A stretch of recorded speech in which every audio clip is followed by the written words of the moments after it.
యేసుక్రీస్తు ప్రభుల వారి శ్రేష్టమైనటువంటి నామంలో మరి ఫేస్బుక్ లైవ్ ద్వారా దేవుని యొక్క వాక్యాన్ని వినటానికి దేవుని చేత ప్రేరేపించబడి ఆసక్తులై వచ్చినటువంటి వీక్షిస్తూ ఉన్నటువంటి సహోదరి సహోదరులందరికీ కూడా యేసుక్రీస్తు ప్రభుల వారి ప్రేమ కలిగినటువంటి నామములో వందనాలు తెలియజేసుకుంటూ ఉన్నాను.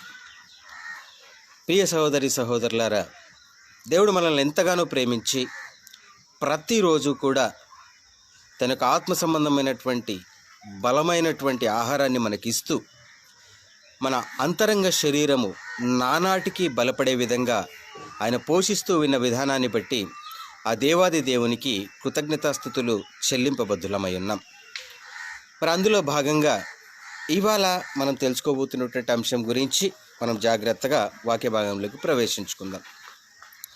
సాధారణంగా చాలామంది తమ స్థితిగతులు అనుకూలము లేనప్పుడు లేదా తమ పరిస్థితి బాగలేనప్పుడు ఒక మాట తరచుగా వాడేటి మాట ఏంటంటే, నా టైం బాగలేదు, ఏంటో నా టైం బాగలేదు, నా సమయం బాగలేదు, దేవుడు నా టైం ఇలా రాశాడు. ఇలా సమయమును గురించి, అంటే సమయము అనుకూలంగా ఉన్నప్పుడు ఒక రకమైన స్పందన, సమయము ప్రతికూలంగా ఉన్నప్పుడు ఇంకొక రకమైన స్పందన వాళ్ళు వ్యక్తీకరిస్తూ ఉంటారు.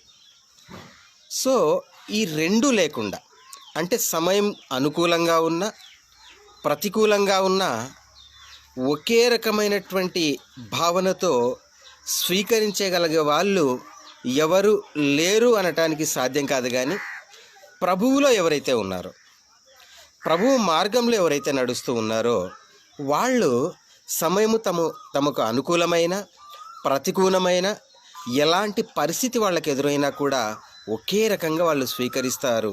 ఎందుకు అంటే ప్రభువును వాళ్ళు ధరించుకొని ఉన్నారు కనుక. సో అలా ఈ సమయం అనేది ఎవరి పట్ల ఎలా ఉంటుంది, దీన్నంతా కూడా ఎవరు మానిటర్ చేస్తూ ఉన్నారు, సో ఎవరి పట్ల సమయం ఎలా ఉంటుంది అన్నది మనం జాగ్రత్తగా ఇద్దరు వ్యక్తుల జీవితాల నుండి, ఇద్దరు దైవజనుల జీవితాల నుండి జరిగినటువంటి విషయాన్ని ఆలోచిస్తూ ముందుకెళ్దాం. ఒక ముగింపుకు మనం వద్దాం. సో ఒకసారి చూడండి, ఇప్పుడు నా టైం బాగలేదు, నా సమయం బాగలేదు, దేవుడు నా టైం సరిగా రాయలేదు అంటూ ఉంటారు కదా. నిజంగా ఒకసారి చూద్దామా అసలు ఈ సమయం అనేది ఎవరి వశంలో ఉంది అనేది ఒకసారి చూద్దాం. చూడండి ఒకసారి కీర్తనల గ్రంథము 31వ అధ్యాయము 15వ వచనము. కీర్తనల గ్రంథము 31వ అధ్యాయము 15వ వచనము. నా కాలగతులు నీ వశములోనున్నవి, నా శత్రువుల చేతిలో నుండి నన్ను రక్షింపుము, నన్ను తరుమువారి నుండి నన్ను రక్షింపుము అన్న మాటని మనం ఇక్కడ చూస్తూ ఉన్నాం. సో దావీదు గారు ఈ మాట పలుకుతూ ఉన్నారు, నా కాలగతులు నీ వశముననున్నవి అని. ఎవరైతే వారి కాలానికి సంబంధించినటువంటి, వారి జీవితానికి సంబంధించినటువంటి సమస్త విషయాలను ఆ దేవాది దేవునికి లోబరుచుకుంటారో వాళ్ళు అనేటువంటి మాట, నా కాలగతులు నీ వశములో ఉన్నవి. సో ఎప్పుడైతే మన కాలాన్ని, మన సమస్తాన్ని ఆయనకు అప్పగించుకుంటామో మనం ఎంతో సమాధానంగా ఉండగలుగుతాం. ఆ సమాధానంతోనే మనం అనగలుగుతాము, నా కాలగతులు నీ వశములో ఉన్నవి. మన ఆ యొక్క కాలము మనకు ప్రతికూలమైన ఆయన చిత్తం, అనుకూలమైన ఆయన చిత్తము అనే విషయాన్ని ఇక్కడ దావీదు గారి ద్వారా మనం చూడగలుగుతా ఉన్నాం. సహోదరి సహోదరులారా, చూద్దామండి. ఒక సమయము, ఒక మనిషి యొక్క సమయము, ఒక మనిషి యొక్క కాలగతి దేవుడికి లోబడి ఉంటే ఎలా టర్న్ అవుతూ పలు రకాలైనటువంటి మార్పులు చేసుకుంటూ తాను ఊహించని, లోకం ఊహించినటువంటి పరిస్థితికి ఆ వ్యక్తి వెళతాడో జాగ్రత్తగా మనము ఆ ఇద్దరు వ్యక్తుల గురించి ఆలోచించుకుంటూ ముందుకెళ్దాం. ప్రియ సహోదరి సహోదరులారా, ఇందులో మొట్టమొదటిగా ఈ వాక్యం ఎవరైతే రాశారో ఆ దావీదు గారి జీవితాన్ని ఒకసారి మనం పరీక్షించుకుందాం. చూడండి ఒకసారి, మొదటి సమూయేలు గ్రంథము 16వ అధ్యాయము 6 నుంచి 7 వచనములు. మొదటి సమూయేలు గ్రంథము 16వ అధ్యాయము 6 నుండి 7వ వచనం వరకు. వారు వచ్చినప్పుడు అతడు ఏలీయాబును చూసి, నిజముగా యెహోవా అభిషేకించువాడు ఆయన ఎదుట నిలిచి ఉన్నాడని అనుకొనేను. ఈ సందర్భం ఏమిటి అంటే, ఎప్పుడైతే సౌలు రాజు దేవుని మాటను అతిక్రమించి అగబు సంతతికి చెందినటువంటి రాజును మరి మంచి బలిష్టమైనటువంటి పశువులను ఎప్పుడైతే ఆయన చంపకుండా వదిలివేశాడో దేవుని మాటను మీరి సౌలును దేవుడు విసర్జించాడు. సో ఆ సమయంలో సమూయేలు గారితో ఒక మాట అంటూ ఉన్నాడు. చూడండి, ఈ నేపథ్యం మనకు అర్థం కావాలి అంటే ఆ మాట ఒకసారి మనం జ్ఞాపకం చేసుకుందాం. ఇదే అధ్యాయము 16వ అధ్యాయము 1వ వచనము, 1 సమూయేలు గ్రంథము 16వ అధ్యాయము 1వ వచనము. అంతట యెహోవా సమూయేలుతో ఇలాగు సెలవిచ్చెను, ఇజ్రాయేలీయుల మీద రాజుగా ఉండకుండా నేను విసర్జించిన సౌలును గూర్చి నీవెంతకాలము దుఃఖింతువు? నీ కొమ్మును తైలముతో నింపుము. బెత్లెహేమీయుడైన యెష్షయి యుద్ధకు నిన్ను పంపుచున్నాను. అతని కుమారులలో ఒకని నేను రాజుగా నియమించుదును. చూసారా, ఈ నేపథ్యం మీకు అర్థమైపోయి ఉంటుంది. సో ఎప్పుడైతే సౌలును దేవాది దేవుడు విసర్జించాడో, దేవుని కొన్ని మాటను ఎప్పుడైతే సౌలు ఆ మాటను మీరాడో, అప్పుడు దేవుడు ప్రవక్త అయినటువంటి సమూయేలుకు చెబుతూ ఉన్నాడు, ఇంకా ఎంతకాలం నువ్వు ఆయన గురించి ఆలోచిస్తావు అని చెబుతూ, నేను యెష్షయి యుద్ధకు నిన్ను పంపుతున్నాను. ఆ యెష్షయి కుమారులలో ఒకతనిని నేను రాజుగా అభిషేకించబోతున్నాను, రాజుగా నియమించబోతూ ఉన్నాను, అతని నువ్వు అభిషేకించాలని చెప్పేసి సమూయేలు ప్రవక్తతో చెప్పిన తర్వాత ఆ సమూయేలు గారు యెష్షయి గారి దగ్గరికి వెళ్తాడు. వెళ్ళిన తర్వాత నీ పిల్లలందరినీ పిలువు అన్నప్పుడు ఎలీయాబుని పిలిచినప్పుడు అతని రూపాన్ని బట్టి, అతని గాంభీర్యాన్ని బట్టి సమూయేలు గారు ఏమనుకున్నాడట చూడండి ఒకసారి. నిజముగా యెహోవా అభిషేకించువాడు ఆయన ఎదుట నిలిచి ఉన్నాడు అనుకున్నాడట. సో ఇప్పుడు నా ఎదురుగా ఉన్నది ఇతనే నిజంగా యెహోవా అభిషేకించాడు, ఇతనినే రాజుగా నియమించాడు అని చెప్పేసి మనిషి అయినటువంటి సమూయేలు అనుకున్నాడట. అద్భుతమైన మాట దేవుడు చెబుతూ ఉన్నాడు చూడండి ఒకసారి. దానికి స్పందనగా ఎప్పుడైతే సమూయేలు గారు అనుకున్నారో ఇతనే రాజు అయి ఉంటాడు, ఇతన్నే దేవుడు నియమించి ఉంటాడని చెప్పేసి సమూయేలు గారు అనుకున్నాడో, వెంటనే దేవాది దేవుడు సమూయేలు గారికి ఇస్తున్నటువంటి స్పందన ప్రత్యుత్తరం చూడండి, ఎంత బాగా మాట్లాడుతూ ఉన్నాడు దేవుడు. అయితే యెహోవా సమూయేలుతో ఇలాగు సెలవిచ్చెను, అతని రూపమును అతని ఎత్తును లక్ష్యపెట్టకము. మనుషులు లక్ష్యపెట్టు వాటిని యెహోవా లక్ష్యపెట్టడు. నేను అతనిని త్రోసివేసి ఉన్నాను. మనుషులు పై రూపమును లక్ష్యపెట్టుదురు కానీ యెహోవా హృదయమును లక్ష్యపెట్టును. చూసారా, నిజంగా మనుషుల సైకాలజీ అండి. అందుకే పలుసార్లు మనం జ్ఞాపకం చేసుకుంటాం, ఏది లేదు బైబిల్లో, ఏది ఉంది క్వశ్చన్ కాదండి, ఏది లేదు బైబిల్లో. చూసారా, మనుషుల సైకాలజీ ఎంత క్లియర్గా దేవుడు చెప్తా ఉన్నాడు. మనుషులు ఏం చేస్తారట, మనిషి కనిపించే రూపాన్ని బట్టి, అతని సౌందర్యాన్ని బట్టి, అతని ఎత్తు పొడవులను బట్టి, అతని బాహుల్యాన్ని బట్టి, వీటన్నిటిని బట్టి మనుషులు పై రూపమును లక్ష్యపెట్టుదురు కానీ యెహోవా అతని అంతరంగమును లక్ష్యపెట్టును. చూసారా, సమూయేలు గారు తప్పుగా అనుకున్నారు. సో వెంటనే దేవాది దేవుడు దాన్ని కరెక్ట్ చేస్తూ ఉన్నాడు. మనుషులలాగా నేను ఆలోచించాను. మనుషులు ఏం చేస్తారట, పై రూపాన్ని లక్ష్య పెడతారు. సమాజంలో ఇప్పుడు మన చుట్టూ ఒక్కసారి అలా పరికించి చూస్తే జరిగేదంతా కూడా అదే కదా, మెజారిటీ జరిగేదంతా కూడా అదే. కానీ చాలా తక్కువ మంది మాత్రమే మనుషుల పై రూపమును లక్ష్య పెట్టము కానీ ప్రభువు ఆజ్ఞను, దేవుని ఆజ్ఞను ఇక్కడ మనం చూస్తూ ఉన్నాము. ఆయన ఆలోచించే రీతిని మనం గమనిస్తూ ఉన్నాము. ఆయన మనుషుల అంతరంగాన్ని లక్ష్య పెడతాడట ప్రియ సహోదరి. ఎందుకంటే మనుషుల అంతరంగాన్ని ఎరిగినవాడు ఆయనే కనుక. సో మనము కూడా ఈ యొక్క ఆజ్ఞను మనం ఆలోచించినప్పుడు మనం కూడా అలాంటి పరిస్థితుల్లో ఏమన్నా ఉన్నామా? ఎందుకంటే ఒక మనిషి పట్ల దేవుని ప్రణాళిక ఎలా ఉందో ప్రియ సహోదరి సహోదరులారా, నీకు నాకు తెలియదు కానీ అతని పై రూపాన్ని లక్ష్య పెట్టి మనం ఏమాత్రం కూడా ఆలోచించకూడదు అనే విషయాన్ని ఇక్కడ మనం జ్ఞాపకం చేసుకోవాలి. అలాగే ఆ మాట అన్న తర్వాత ఈ యొక్క ప్రవక్త అయినటువంటి సమూయేలు గారు తర్వాత కుమారుణ్ణి పిలువు అని అందరు కుమారులను కూడా పిలిపించుకున్నాడు. ఎక్కడా కూడా దేవాది దేవుడు స్పందించలేదండి, ఇతనినే అని చెప్పేసి ఎక్కడా కూడా స్పందించలేదు. ఆ తరువాత ఈ యొక్క సమూయేలు గారికి ఒక సందేహం వచ్చి యెష్షయి గారిని అడుగుతూ ఉన్నాడు. ఒకసారి చూడండి 16వ అధ్యాయము 11వ వచనము. నీ కుమారులందరూ ఇక్కడ నున్నారా అని యెషయిని అడుగగా. చూసారా, ఎందుకంటే అందరూ వచ్చేసారు. అందరూ వచ్చిన తర్వాత కూడా ఇంకా దేవాది దేవుడు స్పందించలేదు.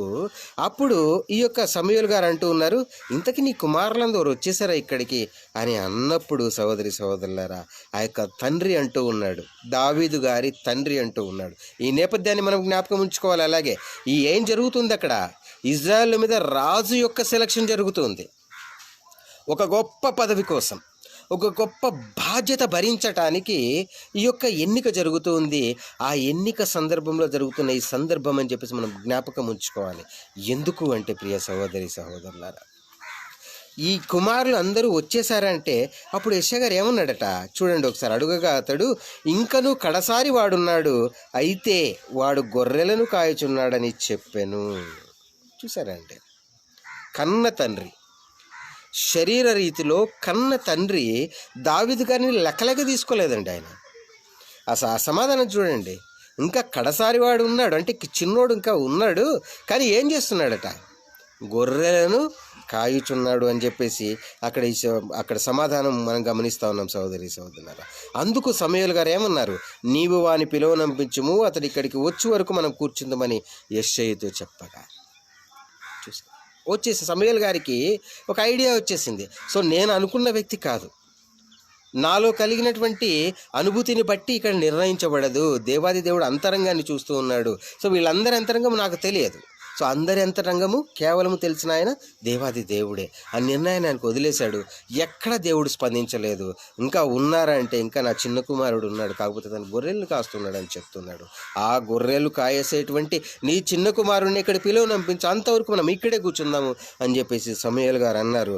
ఆయన వచ్చిన తర్వాత చూసారా, నేను కోరుకున్నవాడు ఇతడే, నీవు లేచి వానిని అభిషేకించుమని యెహోవా సెలవీయగా. చూసారా, గొర్రెల కాపరిగా ఉన్నటువంటి దావీదు గారు కన్న తండ్రి, శరీర రీతిలో కన్నటువంటి తండ్రి, ప్రియ సహోదరి సహోదరులారా, లెక్కలేకి కూడా తీసుకున్నటువంటి దావీదు గారు ఇవాళ ఈ యొక్క సమూయేలు ప్రవక్త గారి చేత సాక్షాత్తు దేవుడే రాజుగా ఎన్నిక చేసిన విషయాన్ని మనం ఇక్కడ గమనించగలగాలి. ఇంకా ఎన్నో మలుపులు తిరిగిందండి ఆయన జీవితం కదా, మనకందరికీ కూడా తెలిసిన విషయమే. ఈ యొక్క ఇజ్రాయేలీల మీదికి శత్రువులు దండెత్తి వచ్చినప్పుడు ఆ శత్రువుల నుండి గొలియాతు అనేటువంటి ఒక శూరుడు, ఒక బలవంతుడు వీళ్ళను 40 రోజులు ఛాలెంజ్ చేస్తూ వచ్చాడు కదా.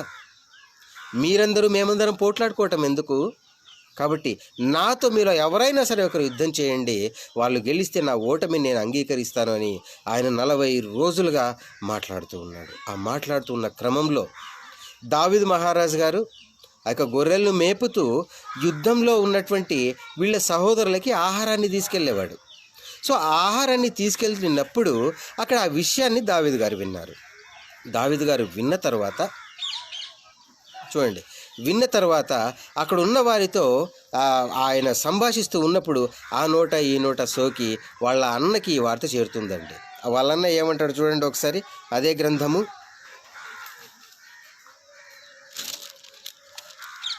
17వ అధ్యాయము 28వ వచనము. 17వ అధ్యాయము 28వ వచనము. అతడు వారితో మాట్లాడున్నది అతని పెద్దన్నయ్యకు ఎలీయాబునకు వినపడగా, ఎలీయాబునకు దావీదు మీద కోపము వచ్చి అతనితో, నీవిక్కడికి ఎందుకు వచ్చితివి? అరణ్యములోని ఆ చిన్న గొర్రె మందను ఎవరి వశము చేసితివి? నీ గర్వమును నీ హృదయపు చెడుతనమును నేను ఎరుగుదును. యుద్ధము చూచటకే కదా నీవు వచ్చితివి అని చూసి ఎవ్వరు గుర్తించట్లేదండి. యుద్ధము చూడటానికి వచ్చాడని నేను అనుకుంటున్నాను, కానీ యుద్ధం గెలిపించడానికి రావాలని చెప్పేసి ప్రభువు దేవుడు అక్కడ నిర్ణయించాడు కదా. ఈయనేమనుకుంటున్నాడు, యుద్ధం చూడటానికి వచ్చావు అనుకుంటున్నాడు. ఆయన గద్దిస్తూ ఉన్నాడు తన తమ్ముడిని, నువ్వెందుకు వచ్చావు ఇక్కడికి అని చెప్పేసి. సహోదరులు చూసారా, అప్పుడు దావీదు గారు తన దేవుని పేరట ఆన చేసినప్పుడు ప్రియ సహోదరి సహోదరులారా ఏం జరిగిందో మనకు అందరికీ కూడా తెలుసు. కానీ దావీదు గారిని ఎవరైనా లెక్కలేక తీసుకున్నారా?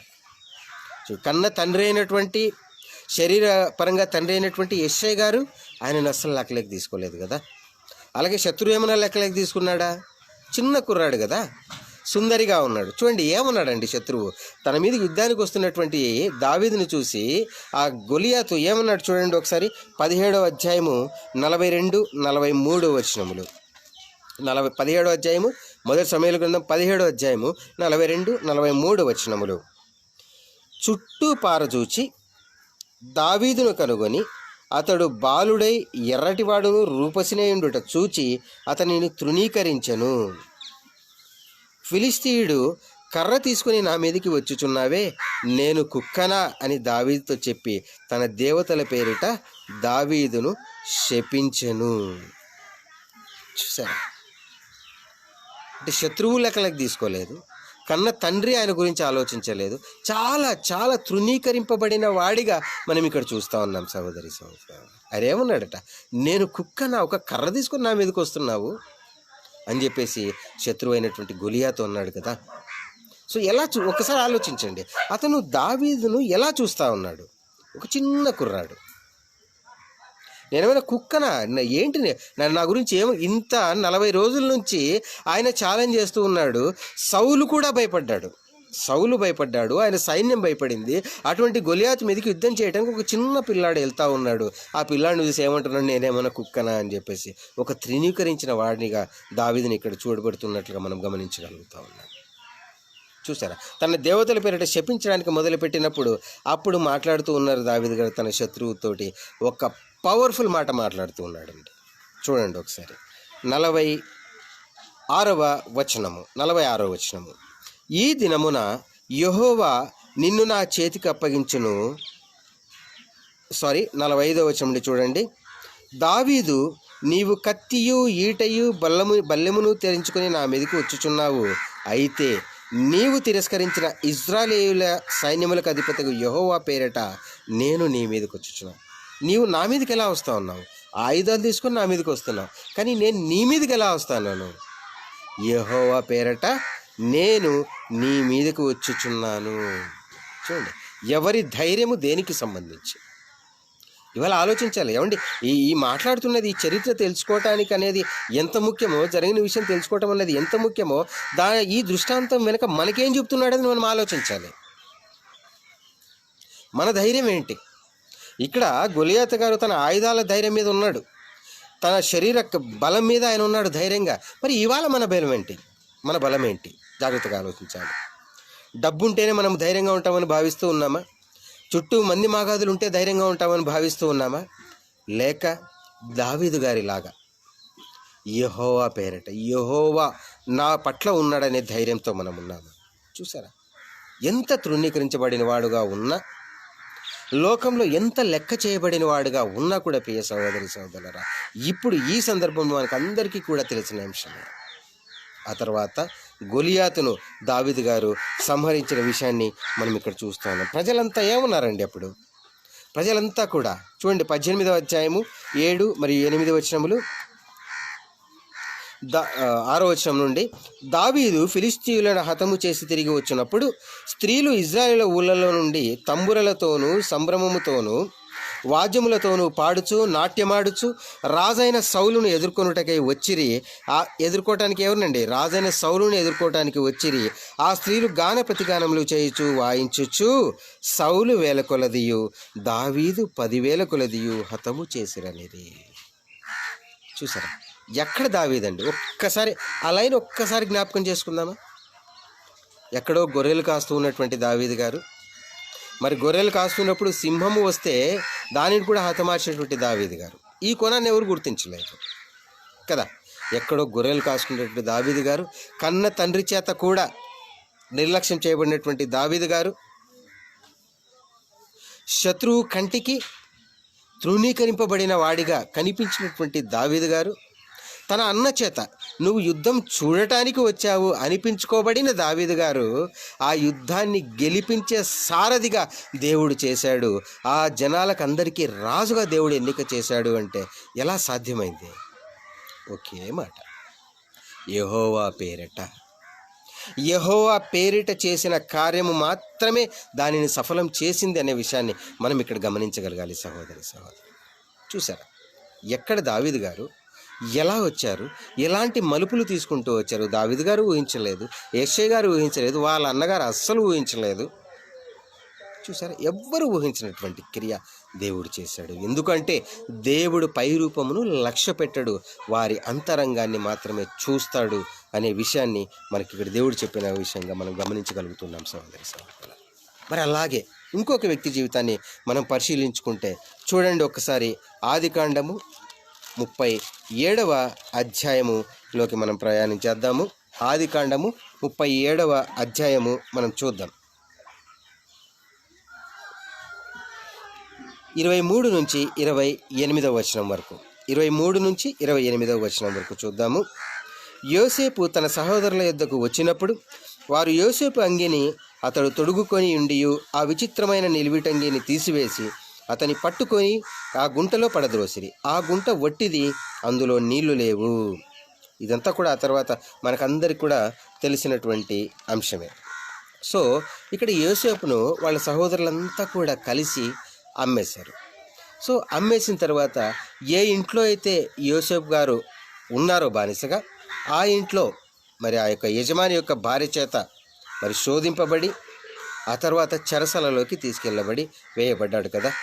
సో అప్పుడు జరిగినప్పుడు సహోదరి సహోదరులారా, అదే చెరసాలలో ఇంకొక ఇద్దరు, పానదాయకుల భక్షపతిను భక్ష్యకారుల అధిపతి కూడా, వీళ్ళిద్దరూ కూడా అదే చెరసాలలో వాళ్ళు ఉన్నారు. సో ఆ చెరసాలలో జరిగినటువంటి సంభవాన్ని ఇక్కడ మీకు జ్ఞాపకం చేస్తూ ఉన్నాను. ఆ ఇద్దరికీ కూడా కళ వచ్చినప్పుడు ఆ కళకు సంబంధించిన భావాన్ని చెప్పగలిగేటువంటి శక్తి దేవుడు యేసుకు ఇచ్చాడు కనుక ఆ కళకు సంబంధించిన భావాన్ని వారికి చెప్పటము, ఆ యొక్క కళ భావము వారి విషయంలో నిజమవటం కూడా జరుగుతుంది సహోదరి సహోదరులారా. ఆ సందర్భంలో యోసేపు గారు వాళ్ళిద్దరిలో ఒకరికి ఒక మాట చెప్తూ ఉన్నారు, నువ్వు బయటికి వెళ్ళిన తర్వాత ఎప్పుడైనా నీకు అవకాశం వచ్చినప్పుడు నన్ను జ్ఞాపకం చేసుకో అన్నాడు. చూడండి ఆ యొక్క వచనాన్ని, ఆదికాండము 40వ అధ్యాయము 14వ వచనము. ఆదికాండము 40వ అధ్యాయము 14వ వచనము. కాబట్టి నీకు క్షేమము కలిగినప్పుడు నన్ను జ్ఞాపకం చేసుకొని నా యందు కరుణించి ఫరోతో నన్ను గూర్చి మాట్లాడి ఈ ఇంటిలో నుండి నన్ను బయటికి రప్పింపు. సో నేను నీకు చెప్పిన విషయం నిజమైంది. ఒకవేళ నిజమైనప్పుడు తర్వాత ఆయన అంటూ ఉన్నాడు, నీవు బయటికి వెళ్ళినప్పుడు నన్ను జ్ఞాపకం చేసుకో, నా యందు కరుణించి. చూసారా ఆ పదప్రయోగం చూడండి, నా యందు కరుణించి ఫరోతో నన్ను గూర్చి మాట్లాడి ఈ ఇంటిలో నుంచి నన్ను బయటికి రప్పించు అని చెప్పేసి అక్కడ రిక్వెస్ట్ చేస్తున్నట్లుగా మనం చూస్తూ ఉన్నాం సహోదరి సహోదరు. చూసారు మరి ఇదంతా జరిగిపోయిన తర్వాత చాలా రోజులు అసలు ఆ విషయాన్ని అసలు జ్ఞాపకం కూడా చేసుకోలేదండి. ఎవరికైతే ఈయన చెప్పాడో అతను జ్ఞాపకం కూడా చేసుకోలేనటువంటి విషయాన్ని మనం ఇక్కడ చూడగలుగుతాం. చూడండి ఒకసారి ఆ విషయాన్ని కూడా చూసుకుందాము. 40వ అధ్యాయము 22-23 వచనములు. 40వ అధ్యాయము 22-23 వచనములు. మరియు యోసేపు వారికి తెలిపిన భావము చొప్పున భక్ష్యకారుల అధిపతిని వేలాడదీయించెను. అయితే పానదాయకుల అధిపతి యోసేపును జ్ఞాపకము చేసుకొనక అతనిని మరిచిపోయాను. చూసారా, ఒక్కసారి ఆ ప్లేస్లకు మనం వెళ్తే తల్లడిల్లిపోతాం కదా, అయ్యో నేను ఇంత మేలు చేశానే, నా కోసం చెప్పలేదు ఇంకా అని చెప్పేసి తల్లడిల్లిపోతాం కదా.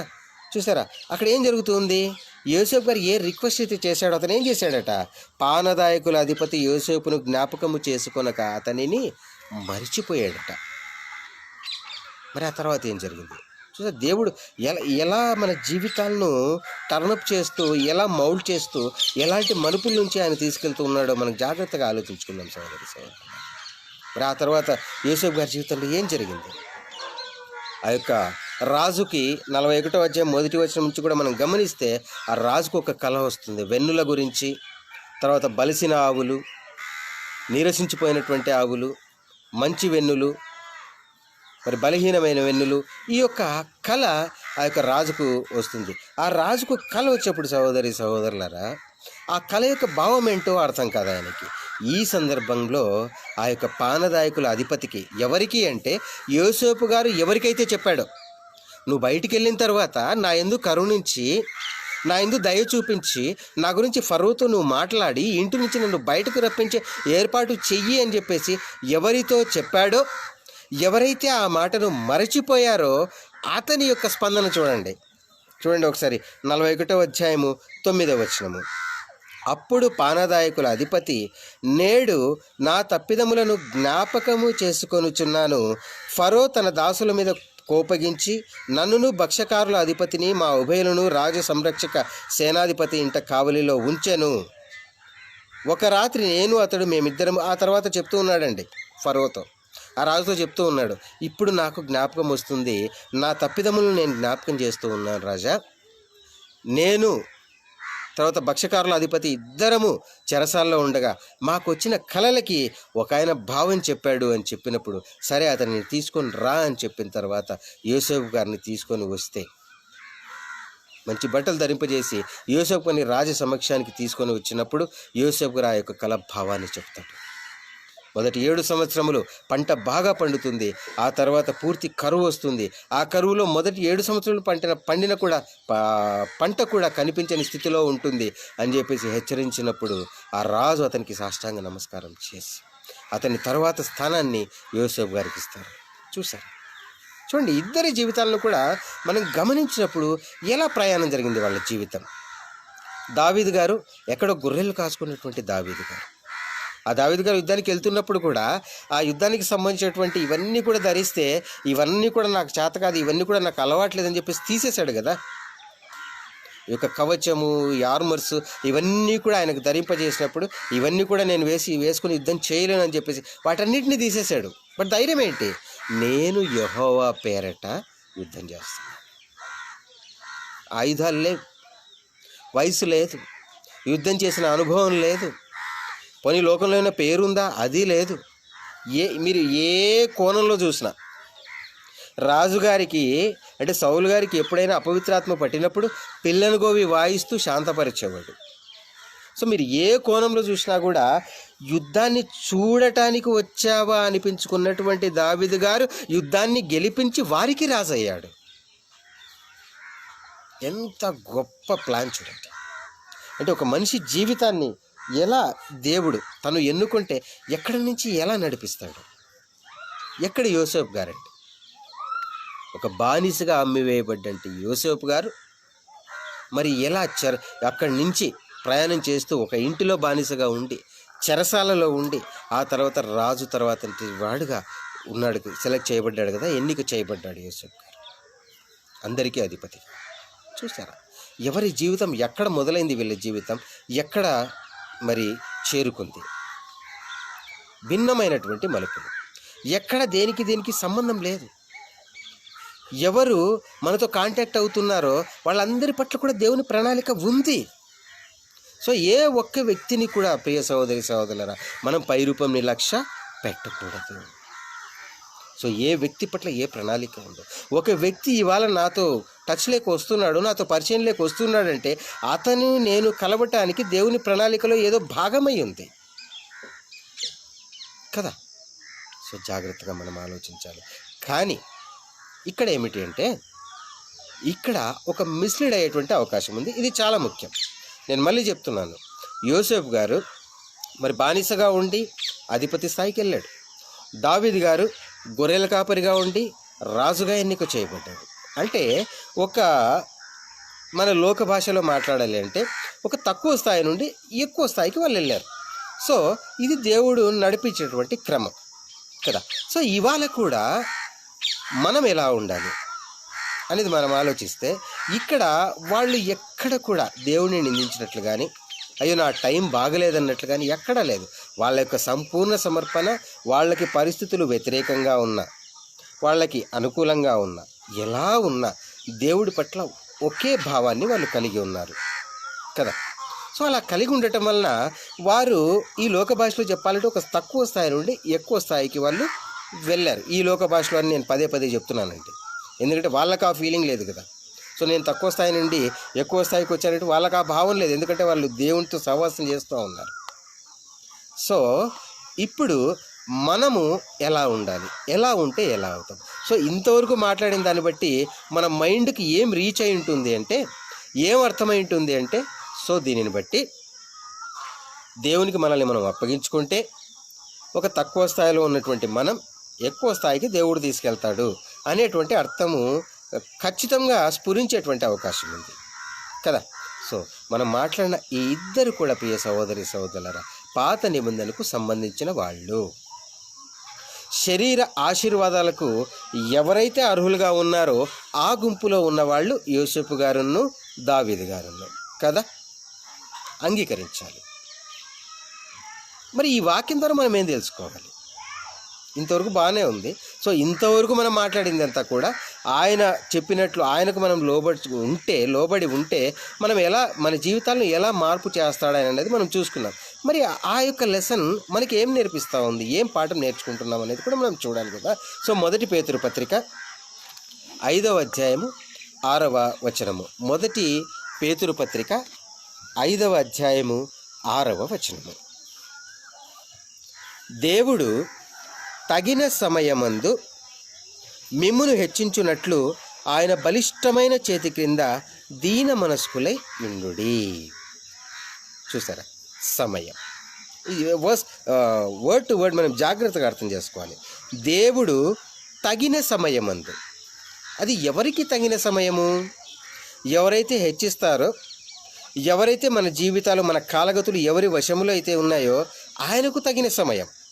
నాకు తగిన సమయమందు నేను హెచ్చింపబడటం కాదు, ఆయనకు తగిన సమయమందు, దేవునికి తగిన సమయమందు మిమ్మును హెచ్చించున్నట్లు, మనల్ని హెచ్చించున్నట్లు ఆయన బలిష్టమైన చేతి కింద దీన మనస్కులై ఉంటుంది. చూసారా, ఏమిటి హెచ్చించటం, ఏమిటి హెచ్చింపబడటం? మనం దీన మనస్కులుగా ఉండాలి. సహోదరులు ప్రతిరోజు కూడా దీనికి సంబంధించిన మాటలు మనం వింటూ ఉన్నాం సహోదరుల ద్వారా, దేవుని కృపను బట్టి కదా, ఈ దీనత్వం గురించి, తగ్గింపు స్వభావం గురించి. సో అటువంటి మనస్తత్వాన్ని కలిగి మనం ఎలా ఉండాలట? ఆయన బలిష్టమైన చేతుల కింద మనం ఉన్నప్పుడు మనం కూడా బలిష్టంగా ఉండటానికి అవకాశం ఉంది. కాకపోతే దీన మనస్కులై మనల్ని మనం సంపూర్ణంగా ఆయనకు సమర్పించుకోవాలి.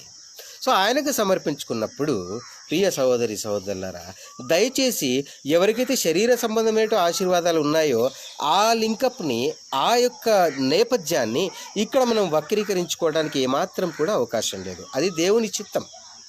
ఆయన ఎలా మనల్ని నడిపిస్తాడన్నది దేవుని చిత్తము. అంతేగాని ఈ యొక్క ఉదాహరణ మనం చూసుకున్నాం గనక యోసేపు గారిలాగా తక్కువ స్థాయి నుండి ఈ లోక పరంగా తక్కువ స్థాయి నుండి ఎక్కువ స్థాయికి మనం వెళ్ళిపోతామని, దావీదు గారి లాగా ఎక్కడో ఉన్నటువంటి మనము ఒక అధికారులుగానో ఇంకొక రకంగానో మారిపోతామన్నటువంటి ఉద్దేశాన్ని దయచేసి మనకు సంబంధించిన వాళ్ళు సత్య సంబంధంలో ఏమాత్రం కూడా అనుకోరు. కాకపోతే ప్రియ సహోదరి సహోదరులారా, అనేక మంది లైవ్ చూస్తున్నారు గనక వారికి మాత్రము నేను జ్ఞాపకం చేస్తూ ఉన్నాను కదా. బలిష్టమైన చేతుల కింద దీన మనస్కులై ఉంటే ఆయన తగిన సమయమందు మనల్ని హెచ్చిస్తాడట కదా. అది ఈ లోకంలోనా, ఈ లోక ఆశీర్వాదాలా? అసలు ఈ లోక ఆశీర్వాదాలకు సంబంధించి, ఈ భూ సంబంధమైన ఆశీర్వాదాలకు సంబంధించి సత్య సంబంధమైన ఎవరైనా వాళ్ళు ఎదురు చూస్తారా అండి? లేదుగా. మన పోరాటం దేనికి? గత సమయంలో కూడా మనం చూసుకున్నాం కదా, మన ఆత్మ సంబంధమైన పోరాటం, ఈ భూమిలో మనం వెర్రివారంగా బ్రతకటం, ఇదంతా దేనికోసం చేస్తూ ఉన్నామండి? తగిన సమయమందు తన యొక్క కుమారునియందు పాలిభాగస్తులుగా చేయబడేటువంటి అతి గొప్ప అవకాశం కోసం కదా. అంతేకాని ఆయనకి చేతుల కింద మనం దీన మనస్కులుగా బలిష్టమైన చేతుల కింద మనల్ని మనం అప్పగించుకుంటే ప్రియ సహోదరి సహోదరులారా, ఈ లోక సంబంధమైన ఏవేవో వచ్చి మన మీద పడిపోతాయని చెప్పేసి, ఏవేవో భూ సంబంధమైన ఆశీర్వాదాలు మన మీద కుమ్మరిస్తాడని చెప్పేసి దయచేసి ఏమాత్రం కూడా అనుకోవటానికి అవకాశం లేదు. అది ఎలా నడిపిస్తాడన్నది దేవుని చిత్తం. ఈ సందర్భంగా ఈ నేపథ్యాన్ని సహోదరి సహోదరులారా మనం ఎలా జ్ఞాపకం చేసుకుంటాం? మనకు ఉపయోగపడే పాఠం దేవుడు ఏమిస్తూ ఉన్నాడంటే, పెంట కుప్పల మీద నుండి తన వారిని ఎన్నిక చేసుకుంటున్నాడు అన్నాడు కదా. సో ఎక్కడ వారం మనం? ఎవరికి సంబంధించిన వారం? కానీ ఇవాళ ప్రియ సహోదరి సహోదరులారా, దేవుని చేతిలో మనం పనిపుట్టుగా వాడటానికి మనల్ని మనం ఉద్యుక్తులం అవుతున్నాం. ఆ అర్హతని సంపాదించుకుంటూ ఉన్నాం. ఆ పని చేయటంలో మనం ఎదుర్కొనే శ్రమల గురించి ఓదార్పు మాటలు మనం నేర్చుకుంటూ ఉన్నాం. మనం ఎదుర్కొనే శ్రమల పట్ల ఎటువంటి ఆయుధాలని ధరించాలో మనం తెలుసుకుంటూ ఉన్నాం సహోదరి సహోదరులు. సో ఆయన బలిష్టమైన చేతుల కింద మనల్ని మనం అప్పగించుకుంటే దేవుడు తగిన సమయమందు మిమ్మును హెచ్చించినట్లు ఆయన బలిష్టమైన చేతి కింద దీన మనసులో ఉండటము మనము చేయాల్సినటువంటి పని. అంతేకాని అందరూ లోకస్తుల్లాగా మనకు ప్రతికూలమైన అంశం వచ్చేప్పుడు నా టైం బాగలేదని, మనకు అనుకూలమైన అంశం నా టైం చాలా బాగుంది అనటం కానీ ఇదంతా కూడా మనకు తగని పని. ఆ మహా వ్యక్తుల గురించి మనం తెలుసుకున్నాం, ఆ దైవజనుల గురించి మనం తెలుసుకున్నాం కదా. వాళ్ళు ఒకే రకమైనటువంటి భావాన్ని కలిగి ఉన్నారు. గుంటలో పడిన యోసేపు గారు ఎలా ఉన్నారు, అధికారిగా ఉన్న యోసేపు గారు అలాగే ఉన్నారు. గొర్రెలు కాచుకుంటూ అడవిలో తిరుగుతున్నటువంటి దావీదు గారు ఎలా ఉన్నారు, సింహాసనం మీద దావీదు గారు అలాగే ఉన్నారు. చూసారా ఎంత గొప్ప అనుభవం. మనం కూడా నేర్చుకోవాలి. మనం కూడా ఆ దారిలో అంటే దేవాది దేవునికి మనం అప్పగించుకొని ఎటువంటి పరిస్థితి ఎదురైనా కూడా, ఎలాంటి పరిస్థితి మనకి విపత్కరమైన పరిస్థితి ఎదురైనా కూడా, ప్రియ సహోదరి సహోదరులు, మనం ఎలా ఉండాలి, ఒకే స్పందన. సో దేవుడి బలిష్టమైన చేతుల కింద నేనున్నాను. ఎస్, ఇవాళ కరోనా కారణంగా లోకమంతా అతలాకుతలం అయిపోతుంది కదా. మనం ఎలా ఉన్నామండి, సమాధానంగా లేమా? ఖచ్చితంగా సమాధానంగా ఉన్నాం. ఎందుకంటే ఏది జరిగినా మనం ఆయన చేతుల కింద ఉన్నాం కనుక మనం సమాధానంగానే ఉంటాము. సో ఇటువంటి అద్భుతమైనటువంటి మాటలు బైబిల్లో ఎన్నో పొందుపరిచి ఉంచాడు. వాటన్నిటిని ప్రతి వారం కూడా సహోదరుల చేత మన చెవిన వేస్తూ ఉన్నాడు సహోదరి సహోదరులు. సో ఆ విన్నటువంటి వాక్య సారాన్ని గ్రహించి ఆ వాక్య ప్రకారం మన జీవితాన్ని ఎప్పుడైతే మార్చుకుంటామో సహోదరి సహోదరులు, మన జీవితం కూడా యూసుఫ్ గారిలాగా, దావీదు గారిలాగా, ప్రియ సహోదరి సహోదరులాగా తగిన సమయంలో హెచ్చింపబడేలాగా దేవుడు ఖచ్చితంగా నడిపిస్తాడు. వీళ్ళిద్దరి జీవితాన్ని కూడా మనం గమనించినప్పుడు సాతాను వాళ్ళ ట్రాక్ రికార్డ్ని చెడిపేయడానికి చాలా ప్రయత్నించాడండి. నిజమండి కదా, మనకందరికీ తెలిసిన విషయం కదా. ఎన్ని శోధనలు అండి. ఆ యొక్క ఏ ఇంట్లో అయితే ఆయన బానిసగా ఉన్నాడో ఆ యజమాని యొక్క భార్య ఏం చేసిందండి, ఇతన్ని శోధించింది. దావీదు గారి చిన్న కుర్రాడు, మరి ఆయన యొక్క మనస్తత్వం ఎలా ఉందండి చూసారా. ఆ యొక్క ఆయుధాలు వీటన్నిటిని కూడా వదిలేసి కేవలం దేవుని మాత్రమే నమ్ముకొని ముందుకెళ్ళాడు. అంటే వీళ్ళ ట్రాక్ని, వీళ్ళ జీవన గమనాన్ని, వీళ్ళ జీవితంలో జరిగినటువంటి అనేకమైన సంఘటనల్లో సాతాను కూడా ట్రై చేస్తూ వచ్చాడు ఆ రికార్డ్ చెరిపేయటానికి. కానీ ఎక్కడ కూడా వీరు లొంగలేదనే విషయం మనం జ్ఞాపకం చేసుకోవాలి. అలాగే ఇవాళ కూడా మన జీవితం, గడిచిపోయిన జీవితంలో ఎన్నో మన కార్యాలు చేసి ఉంటాం. కానీ ఎప్పుడైతే ప్రభువులోనికి వచ్చామో ఒక కొత్త ట్రాక్ మనకి ఏర్పడింది. సో ఈ ట్రాక్ రికార్డులో కూడా, ఈ ట్రాక్లో మనం ప్రయాణం చేస్తున్నప్పుడు కూడా ఆ రికార్డు చెరిపేయటానికి సాతాను కొంచుకొనే ఉంటాడు సహోదరి సహోదరులారా. కానీ ఎప్పుడైతే ఆ బలమైన చేతి కింద ఉన్నటువంటి మనం ఆ చేతి నీడను తప్పించుకొని కాస్త ఇలా వస్తామో బయట రెడీగా ఉన్నాడు. కాబట్టి మనం జాగ్రత్తగా ఆ బలిష్టమైనటువంటి చేతుల కింద దీన మనస్కులై మనల్ని మనం సంపూర్ణంగా ఆయనకు లోబర్చుకొని జీవిద్దాము. అటువంటి కృపలోనికి మనల్ని అందరినీ కూడా ఆ దేవాది దేవుడు నడిపించాలని మనస్ఫూర్తిగా కోరుకుంటూ ప్రార్థన ద్వారా మనం ముగించుకుందాం. సర్వోన్నతుడ, సర్వశక్తిమంతుడైన గొప్ప తండ్రి, ఈ యొక్క సాయంకాల సమయంలో నీ అద్భుతమైనటువంటి ప్రేమ చేత మనము ప్రేమించి ఈ లోకంలో తండ్రి ఎంతోమంది నీ యందు నిద్రిస్తూ ఉండగా మమ్మల్ని ఇంకా సజీవ లెక్కలో ఉంచినందుకే నీకు వందనాలు స్తోత్రాలు చెల్లించుకుంటున్నాం దేవా. మరి ఈ సమయంలో తండ్రి నీవు ఇచ్చినటువంటి మాటలను బట్టి జ్ఞాపకం చేసుకుంటూ దేవా, ఒక మనిషి యొక్క జీవితం తండ్రి నీకు సంపూర్ణంగా సమర్పించుకున్నప్పుడు, నీ బలమైనటువంటి చేతుల కింద మమ్మును మేము దీన మనసుతో దాచుకున్నప్పుడు మా జీవితాలు ఎలా ప్రయాణం చేస్తాయో, తగిన సమయమందు తండ్రి నీవు మమ్మల్ని ఎలా హెచ్చిస్తావో సోదాహరణగా నీ వివరించిన విధానాన్ని బట్టి నీకు వందనాలు స్తోత్రాలు చెల్లించుకుంటున్నాము దేవా. మరి యొక్క సమయంలో ఈ యొక్క సత్యం కోసం పాటుపరుచు ఉన్నటువంటి ప్రతి ఒక్కరిని బట్టి కూడా జ్ఞాపకం చేసుకుంటున్నాం తండ్రి. మరి ముఖ్యంగా సహోదరుడు వర్మ గారి పరిచయం బట్టి నీకు వేలాది కృతజ్ఞతాస్తుతులు చెల్లించుకుంటున్నాము దేవా. మరి తండ్రి ఆ యొక్క సహోదరుని కుటుంబాన్ని, మరి వారి పరిచయను తండ్రి మరింత అభివృద్ధి చేసి ఆ వెలుగులోనికి తండ్రి మరింత మంది వచ్చేలాగున నీ కృపకు మరించమని వేడుకుంటున్నాము తండ్రి. మరి యొక్క సమయంలో మరి దేవా, ఈ లోకంలో తండ్రి ఎంతమంది అయితే సత్యవాక్య ప్రచురణ కోసం పాటుపడుచుంటారో వారందరిని బట్టి జ్ఞాపకం చేసుకుంటున్నాం దేవా. వారందరి పనుల యందును కూడా నీవు తోడు నీడగా ఉండి సఫలత చేకూర్చమని వేడుకుంటున్నాము తండ్రి. అదే సమయంలో ఈ వాక్యాన్ని వీక్షించిన ప్రతి ఒక్కరిని బట్టి జ్ఞాపకం చేసుకుంటూ మమ్మల్ని అందరినీ కూడా మరి తండ్రి నీ యందు బలంగా, విశ్వాస జీవితంలో మరింత బలంగా ముందుకు నడిపించమని నీ యొక్క ప్రియకుమారుడైనటువంటి యేసుక్రీస్తు ప్రభుల వారి శ్రేష్టమైనటువంటి నామమును బట్టి నిన్ను అడిగి వేడుకుంటున్నాము తండ్రి. ఆమెన్. పరలోకమందున మా తండ్రి, నీ నామం పరిశుద్ధపరచబడును గాక, నీ రాజ్యం వచ్చును గాక, నీ చిత్తం పరలోకమందు నెరవేర్చున్నట్టుగా భూమి యందును నెరవేరును గాక. మాకు కావలసినటువంటి అనుదిన ఆహారం నేడు మాకు దయచేయము. మా ఎడల అపరాధములు చేవాన్ని మేము క్షమించినట్లు మా యొక్క అపరాధములు క్షమించము. మమ్మల్ని శోధనలు ఎత్తేక దుష్టు నుండి తప్పించమని నీ యొక్క ప్రియకుమారుని ద్వారా అడిగి వేడుకుంటున్నాము తండ్రి. ఆమెన్. అందరికీ మరొకసారి వందనాలు చెల్లించుకుంటున్నాను.